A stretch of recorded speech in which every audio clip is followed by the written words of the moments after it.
Democracy जो हमारे आइन में है, कानून में है, और हमारे आइन की तकमील नहीं होती अगर जमहूरियत मौजूद ना हो। लेकिन डेमोक्रेसी हम देखते हैं कि हमें पार्लियामेंट में उस तरह से नजर नहीं आती, पार्टियों में नजर नहीं आती, रूल ऑफ लॉ नहीं होता और जमहूरियत को पनपने नहीं दिया जाता। ऐसे में ये जो बार्स हैं, यहाँ जमहूरियत होती है। और इस लिहाज से आप हाई कोर्ट बार कहें, लाहौर हाई कोर्ट बार कहें या और दीगर बार, उनमें और जमात इस्लामी में एक मुमासलत है कि इलेक्शन या तो बार में होते हैं या जमात इस्लामी में होते हैं। जो जमहूरियत के दावेदार बड़ी बड़ी पार्टियां हैं वो भी फैमिली इंटरप्राइजेस हैं। कोई विरासत पे चल रही है, कोई वसीयत पे चल रही है, बातें बड़ी बड़ी हैं, लेकिन जमहूरियत को खुद अपनी पार्टियों में पामाल करके चंद खानदान उन पार्टियों पर बालादस्त हो जाते हैं। जाहिर है कि ऐसे लोग जो अपनी पार्टियों में जमहूरियत ना ला सकें वो मुल्क में क्या जमहूरियत को फरोग देंगे। और बार में जमहूरियत में बात करूंगा कि यहाँ पर आपका इलेक्शन हो गया और भट्ट साहब जीत गए, लेकिन यहाँ कोई फॉर्म 47 बाद में आकर किसी और को उसने नहीं जिताया, बल्कि ये आपके वोटों से जीत गए हैं। हमारी जमहूरियत को इतनी पामाल है कि इस वक्त पार्लियामेंट में जो लोग मौजूद हैं वो लेजिटिमेट लोग ही नहीं है, वो जीत कर आए ही नहीं है, वो फॉर्म 47 पर मुसल्लत किए गए हैं और बूट पॉलिश के नतीजे में मुकर्रर किए गए हैं। इसका जमहूरियत से भी कोई ताल्लुक नहीं है और पाकिस्तान के आइन से भी कोई ताल्लुक नहीं है। इसलिए हम ये समझते हैं कि जमहूरियत को अगर फरोग देना है तो फिर इसी तरह से इलेक्शन के प्रोसेस को यरगमाल बनने से रोकना होगा, आइन की बालादस्ती कायम करनी होगी, खुद इलेक्शन रिफॉर्म्स करनी होंगी, मुतनासिब नुमाइंदगी का निजाम कायम करना पड़ेगा। इस वक्त तो जागीरदार और वडेरे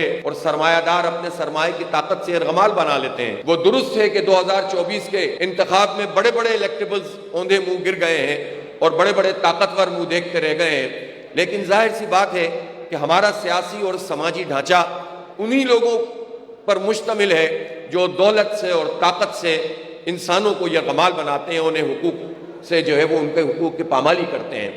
लिहाजा अगर हमें ऐसी जमहूरियत चाहिए कि जिसके नतीजे में लोग आज़ाद हों, बुनियादी इंसानी हुकूक लोगों को मिले, तो फिर उसका एक ही रास्ता है कि एक रिफॉर्म्स का पूरा एक जो एजेंडा होना चाहिए और उस एजेंडे के मुताबिक हम सोसाइटी को मोबिलाइज करें।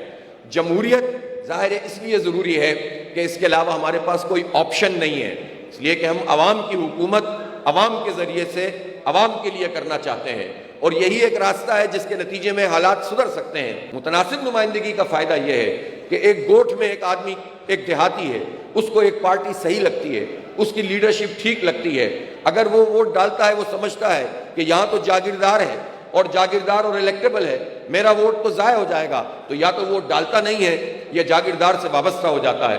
मुतनासिब नुमाइंदगी का मतलब यह है कि हर फर्द का वोट कौमी सतह के ऊपर काउंट किया जाएगा और उससे फिर पार्लियामेंट में नंबर्स तय किए जाएंगे और उसके नतीजे में पूरे मुल्क में जमहूरियत और जमहूरी रवैये परवान चढ़ेंगे।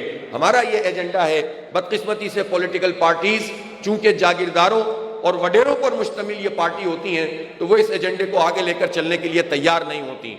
मैं समझता हूं कि बार को इस पर हमारे साथ मुआवनत करनी चाहिए। ये हमारी पार्टी का नहीं, पाकिस्तान के मुस्तकबिल का एजेंडा है और इस पर हमें साथ देना चाहिए।